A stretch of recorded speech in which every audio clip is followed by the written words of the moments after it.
to the Sporting Pod, along with Tony Allegretti in studio with me. On the road, it's Mauricio Ruiz. I'm Cole Pepper. Coming up on the pod today, USL Real Estate, how stadium developments are going around the league. The U.S. Open Cup, as USL Championship teams get their feet wet. And Wrexham promoted again. Spoiler alert for Season 3. Is too much being made of the story, or maybe not enough? Gentlemen, let's start with the real estate side of things, if we might. There were some big announcements around the league this past week about stadiums and build-outs. The Indy 11 Park groundbreaking took place. They're building a 20,000-seat stadium plus a public green plaza, 600 residential units, retail and restaurants, offices, hotels, public parking, a 4,000-seat music venue. This is near Lucas Oil Stadium downtown in Indianapolis. This is a big deal. And New Mexico United also announcing that they had taken the next step. The Environmental Planning Commission in Albuquerque unanimously approving an amendment to allow construction of their arena, a 10,000-seat stadium, planning for a 2026 opening. And while those were being announced, Tony, you found yourself in Kansas City to take a look at the first purpose-built women's soccer stadium for the KC Current. Yeah. I'll start with you because you were there, boots on the ground. Sure. Give me your perspective. Well, first off, we're really putting our homework in. So many exercises and field trips and studies, etc. Super important because we only get to do it once, right? So we got to do it right. And we really wanted to see this new Current Stadium, CPKC. Yeah, mm-hmm. And it is phenomenal. It is really intentional. Some of the I'll be brief about the bullet points, but you've got a really excellent on top of the pitch stadium, first of all. So there's not one seat. The worst seat in the whole place is still only 100 feet from the pitch. Mm. So that part is amazing, but there's just little things too. So it can be expanded another 4 feet longer so that if they ever wanted to have American football in there, they can do that. It'll be very tight, but it'll be cool. They've got in their supporter section, their standing section, behind one of the goals, they've intentionally left it a aluminum floor so that they can be super loud, mm-hmm. which is really interesting. The other parts of the stadium are really kind of very, feel like there's substantial underneath and all that, but they've left that to be to have an audible effect, which was really stunning. And then there's a really cool sort of, especially in the hospitality, the more club layers of hospitality areas are in my mind, save maybe Fiorentina, the club areas are like almost museum quality. It's like a gallery. It's very, very nice. We do go look at things like the restrooms and the in the dressing rooms and in the locker rooms and the coaches' technical rooms. Really important to somebody like you, the broadcast facilities and all that. Excellent thing. Some of the other just amazing parts of it too. They are working on, and one thing I really hope we can do in our stadiums, have transit-oriented development, right? So that we know how people are coming in and out, how if public transit is available to our spot, that's going to be huge. They have it, and they've got it coming in a streetcar that runs through Kansas City, will literally dump off fans. They still got a small march up to the stadium, but how perfect is that? And so that's great. Yeah, there's a beer garden at the end of the at the end. I mean, it's just like Valhalla, So a wonderful stadium, and they, the first women's professional soccer stadium they absolutely knocked it out of the park. So. Yeah, Mauricio, we talked a little bit about some of the other developments, and I mean, it is sort of a golden age for soccer stadium builds in the United States right now. Well, if you think of the history of soccer here in the U.S.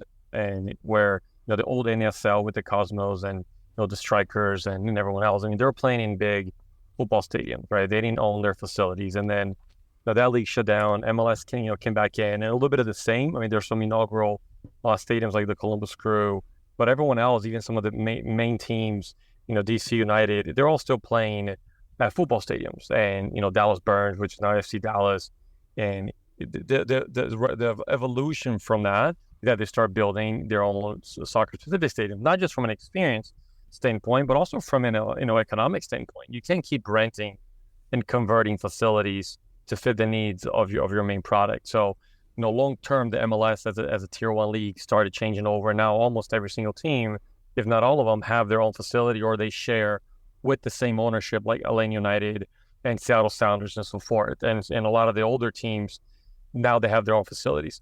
But the USL kind of took the same model when USL kind of emerged into now, tier 2, smaller crowds, but they were largely in baseball stadiums and other kind of makeshift stadiums, municipalities. Well, now they're starting converting to their own stadiums. So it's only a matter of time where every single USL team, and then eventually USL League One, and if NISA's still around and so forth and so on, the lower division teams, they're going to get their own stadiums because the product is too popular now.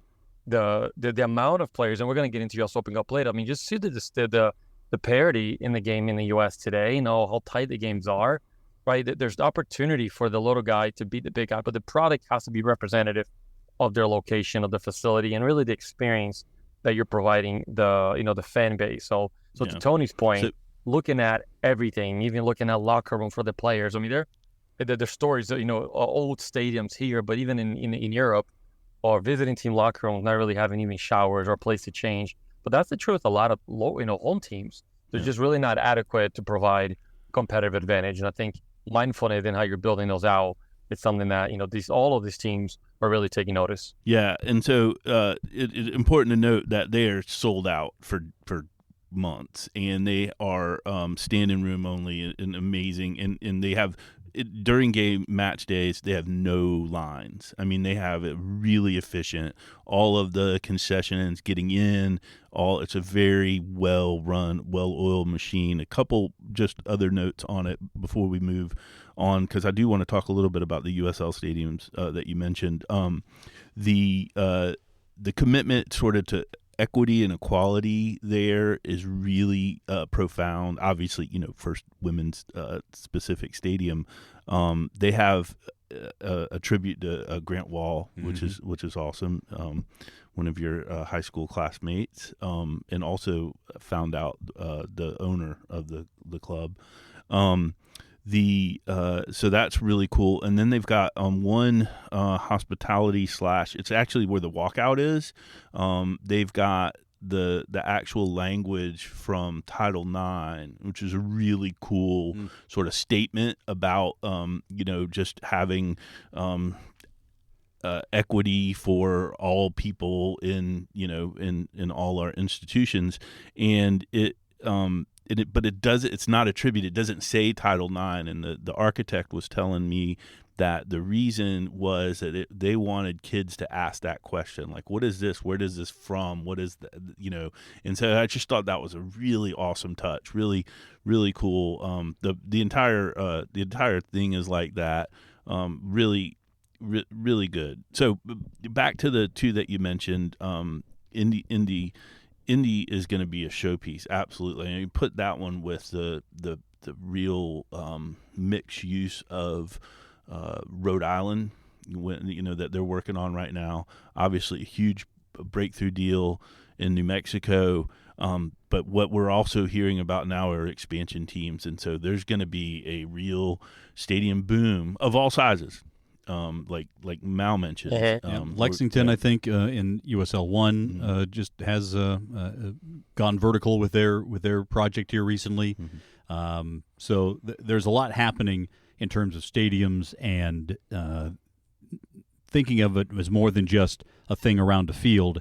Larger scale build-outs certainly are a big part of what's happening in the evolution and renaissance of soccer in the United States. We'll get back to that. I'm sure we'll have other stadium conversations coming in the near future. Let's talk about the U.S. Open Cup, fellas, if we can. In the third round, the USL Championship had 16 teams playing, with 8 more coming in this round of 32. But the USL won 12 of 16 matches. 3 losses of those 4 came to USL 1 teams. And 1 was to an MLS Next Pro team where New York City FC 2 beat Hartford Athletic 3-2. 3 of the matchups, by the way, involving USL Championship teams went to PKs. Yeah. And USL Championship teams only won 1 of those. So key, don't get into a shootout if you don't have to in the U.S. Open Cup. That was Loudoun United winning after a 0-0 match 5-4 over the Richmond Kickers. So now here in the round of 32, there are 8 more teams. So there are 20 USL Championship teams remaining in the draw. There are 6 of the matchups here coming up on May the 7th and 8th involving 2 USL Championship teams playing one another. 1 again with a USL Championship team against USL League One. That is Charleston Battery against South Georgia Tormenta. 6 matchups between USL Championship and MLS sides, with the MLS coming in as well here in this round. And then the 1 matchup involving an MLS Next Pro team. That's NYCFC 2 against Colorado Springs Switchbacks. I don't know if you guys have had a chance to take a closer look at these matchups, but the one that it was certainly most intriguing to me, locally speaking, to have Charleston Battery and South Georgia Tormenta going at it is a nice one. But I think in the bigger picture, to have Seattle Sounders, one of the great U.S. Open Cup franchises since they came into the league, taking on Louisville City. Lou City going to the Northwest. First of all, heck of a travel for the U.S. Open Cup. But what a matchup that is. Yeah, no gimmies in this at all. Yeah. What do you think, Matt? They are. And I mean, like, how can you not like this tournament, right? And the other night when the games were happening on Tuesday night, and I got a chance to see the first round of games, and you're flipping through it. It's streamed on U.S. Soccer website, and it's kind of really the only way that I know how to see it. I don't know if there's a different way to see it, but I'm just like clicking through different links and streams. And I'm just seeing 0-0 ties, 1-0 going into extra time, going into PKs and overtime, and games being decided in the last minute. And you have, the El Farolitos, and you have Detroit City against Michigan Stars, and it's like you have all these regional, and I'm gonna say this in the best way possible, wannabes, right? Because we were all wannabes at one point, and that's what these smaller teams are. But you look at some of their rosters, they have some have-beens. They got some players that were filling those rosters that they're actually pretty good players. They've just finished their career recently. They're still in their early to mid 30s, and they're fit, and they're adding. It's the beauty of this game. And in my opinion, someone needs to even pick this up even more. And I don't know if the next round is going to be on Golazo Network or where we can see it and stream, but it's the beauty of the game. Like it's such a tight game. It's a game of chances. It's 1-0. It's a low block defending. Getting the ball out of your zone. And it's a game of excitement, and it's one of the, I don't know, maybe you guys have thought about it before. Is there another sport that can provide David the opportunity to be Goliath any day of the week? Yeah, again, the closest thing for me is March Madness, when you can have a 16 seed beat a 1. It's happened a couple of times, but only recently, right? Yeah. I mean, yeah. So, I was going to say there have been 15 seeds and 14 seeds, small conferences.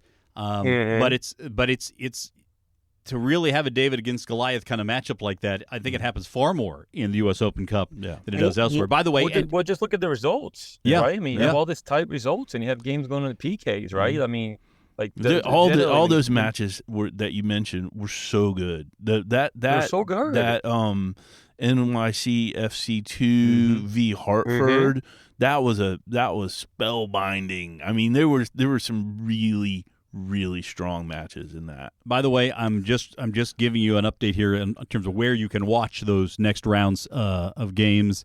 The third round matches were on ussoccer.com USLsoccer.com and MLSsoccer.com. Wow. So Okay. when you have, I'm assuming it's going to be those same venues to watch those matchups when they come, because you have all those same leagues involved with and U.S. Soccer obviously is the overall body. At one point, those games were on YouTube, which is the easiest thing to do if you can just Right. That's not the case anymore. Although they did stream the pairings on Thursday. I'm gonna miss the Richmond corner kick. Did you guys see any of the Richmond game? Yeah, The sickos in the corner just were. It's so brutally on top of the corner that when Loudon had to take a corner, they were just all over him. And we can all take a moment of silence in the departure of El Farolito, ousted by the Oakland Roots. What a great story! Run. Yeah, that's a wrap. That's Yeah, Tony's been working on that one all week. I got in trouble for sending a cheesy tweet about they're going to need a bean counter because they're going to get the $25,000 for the lowest non-pro. Yeah. So that was great. All right, Wow. Let's move on from U.S. Open Cup to the third topic here on the pod this week. Again, if you want to experience this clean when you watch Welcome to Wrexham Season 3 or 4, whenever they put this in, go ahead and mute for now. But Wrexham earned promotion into League One a year after they were promoted out of the National League. And talk about a huge story here. A step below the championship, 2 steps below the Premier League. What an example of the power of soccer, football over there, to impact the community. And number 2, how some well-spent money can impact a club's fortunes. So I'll put the question to both of you. Is too much being made of Wrexham because Ryan Reynolds and Rob McElhenney are involved, and there's the Hollywood thing, and there's the documentary series and the whole thing? Or is there not enough being made of what Wrexham has done? I'm going to be Goldilocks and say, sorry, Mal, and just say just right. So for me, there's so many cases, big American money coming over. It doesn't matter what league, non-league, all the way up the pyramid, coming in and improving the team through investment, right? So I don't think it's really that much different than somebody non-famous. What I do think they bring personally is that I think it helps, to be honest, that whatever comes off us, it's not Cinderella. What's the Disney fairy that does the whole Tinkerbell when she does her thing and the fairy dust comes flying off. I think there's fairy dust on those guys, right? Super Paul Mullen, he could play probably all the way up to the championship. That guy just has a nose for goals. So they got the dust got on him. I think their coach is amazing.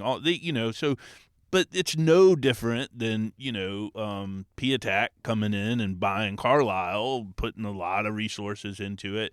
It's just got a little more fairy dust, in my opinion. And I do think, though, it opens more eyes. And I've always said more soccer, the better. We need more professional clubs in every city. Towns need clubs. We just need that. And so if we have access to that and can see it flourish and be exciting like that, then it's good for me. Mauricio, what do you think? I couldn't agree more with Tony. I think I wouldn't say not enough is being done, because enough obviously has been done. Everyone knows about it, even if they're not soccer people. I think they're just telling a great story of what already happened. You look at Luton Town. And even if you read a little bit into Stockport, which actually won League Two to get promoted to League One. So Wrexham did actually win League Two. They finished second place because they lost to Stockport. Stockport also has a pretty cool story to them. They were also out of the league, the professional league. They started climbing their way up. Luton Town 6 years ago was out of there. You talk about Carlisle. There are tons of these stories. It just happens that some really famous people decided to write, put it on a documentary to highlight what's already happening. But I think for the American crowd and for the American culture, it is exciting, it's new, and hopefully, and I think he already has done a little bit of that, brought excitement and maybe even further investment from other ownership groups, whether they want to invest here in the U.S., where they might see a little bit of a conflict with no ability to promote their own team from promotion or relegation. But other American owners, as you see, J.J. Watt bought into Burnley last year, and he's wearing he's waving the flag, and a couple other owners like that. I know LeBron owns a little bit of Liverpool, but Michael B. Jordan in Bournemouth. I mean, dude, that's right. These guys, including J.J. Watt and Reynolds and McElhaney, are at the top. They're storytellers, right? And so that in America loves a good sports story coming from the bottom. And just, it's Hoosiers. Mm-hmm. Yeah, it's Rocky. Yes. The natural. Rudy. Yeah, I mean, if you take the top 20 sports stories, 15 of movies, 15 of them are probably underdog stories. Yeah. That's right. So my side of this is that in some regard, too much is being made of it because, as you mentioned, Stockport kind of got overlooked in all this. But I don't think enough is being made of the impact of the Wrexham story. There was recently some data, some research, that found that Wrexham is more popular in the United States than any MLS club. And other than a couple of markets, states, right? In Ohio, Columbus Crew is more popular than Wrexham. The LA clubs are more popular in Southern California than Wrexham, but not by much. Right. And a few other places, Seattle. But the fact that Wrexham is more popular than any domestic soccer team nationwide here tells you something. That's wild. Where is that from? I'll have to go back and dig it up. I'm not citing my sources here. Yeah. But that's okay. But it's believable, and it may be partly from. This is not just a TV ratings thing. This is also a social media interaction thing, and there are different metrics that go into it. But the fact that me saying that isn't so far-fetched that you would think I'm making it up. No. Tells you, yes, the story, yes, the personalities are part of it. But it also says that there are probably more American sports fans who have learned what promotion and relegation, not that it exists, but what it means. Right. What it means to the clubs, what it means to the towns, what it means to the players and the coaches and everybody else, more so than even those who might happen to see a promo for the last day of the Premier League broadcast schedule, where everybody's playing at the same time, and all there are 6 teams trying to get to avoid promotion, or rather avoid relegation. Some are playing to get into the Champions League, and all these different things. It really does boil down the story to a very personal and one-on-one standpoint. Well, and that's what. Sorry, I was just going to say that's what America wants. Like right now, like you're right. It's gaining momentum, and now it's kind of like anything that when we were younger or in the past, that man, you really couldn't see that changing. I'll give a bad example, but legalization of weed, right? I mean, in high school, there's no way that if you told me, high school Tony, that that would happen, I'd be like, that's ridiculous. Mm-hmm. And 10 years ago, if you just said we're going to have promotion relegation 5 years ago, that would be ridiculous. And now there's only like 32 families in America who don't want it. Yeah, it is something, and I have thoroughly enjoyed watching that play out. Not only watching Welcome to Wrexham, but also following. Not every game. I'm not sitting there watching the results, but I mean, I was checking out, the standings and just seeing, what is happening here. I was spoiling myself for the TV show, but it was more about what was happening with, the whole story, because. I will also say this, and this is why I think not enough is being made of it. If Reynolds and McElhaney take Wrexham from the National League all the way to the Premier League, which will likely take some more investment along the way, but can you imagine if they get all the way to the Premier League? That will top Leicester as the biggest story maybe in English soccer in the last 25 years. Oh yeah, well they're going to lap that, but it's also going from Hulu to HBO Max. I mean, that's going to be amazing. Yeah. I'll go to the theater and watch that. That final in Wembley. Yeah. That's right. But the impact that he has on their town as well, right? I think what we see on the documentary is the impact and kind of what those two individuals have done to the town. And now in the next documentaries, and you're right, if they continue to expand the stadium, they're driving tourism into it. We have some friends, you know the McCords, right? Mm-hmm. Paul, Mini Paul McCord. Yeah, a couple of years ago, they were texting me from Wrexham inside the stadium, sending me pictures, and they're not even soccer people, right? They're sports people, but they have a young son, and they were in England, and they decided to take a trip, and they went to Wrexham, and then when Wrexham did the summer tour here in the U.S., they followed them there, and they got pictures with Paul, and it was incredible to know that even non-soccer people can follow that trend, but they got to spend a couple of days in Wrexham, so that's hotel nights, right? Like that's food, that's entertainment, and you start out climbing, more people are going to want to come be a part of that. That historic stadium that they're going to have, which continues to need upgrades. I think it's a great story, not just for football itself, for investors, but also what it does for the people of the city that breed, and they really bleed the color of their teams, which is what America's a little bit still behind on the soccer scene of it. I think you see that in football more than anything, maybe a little bit in baseball, as you know, Cole, but soccer's still something that we really need to own the sport in our city. But Tony, I think you said it well. 10 years ago, could we imagine that we are what we are today? Imagine what's going to look like 10 years from now. Yeah, and I just also that was a great example of bringing Americans to the game and to the world game, in the world system of it. That the other thing that I love about Welcome to Wrexham, especially the first couple of seasons, was the laws of the game and what they bring to, the explanation of offsides it alone is really helpful, to folks. So. Well, we will be following this storyline again next season as well, of course, and we have so much more to get into down the road here on the Sporting Pod. I also want to remind you to join us as members of Sporting Jacks. Just go to sportingjacks.com. It's absolutely free. You can sign up, and you get invitations to VIP events, discount on club merchandise, and so much more. You can also put down your deposits for season tickets for USL Championship and USL Super League action coming to Jacksonville. That'll do it for this installment of the Sporting Pod. For Tony Allegretti and Mauricio Ruiz, I'm Cole Pepper. Thanks for listening. We'll talk to you next week on the Sporting Pod.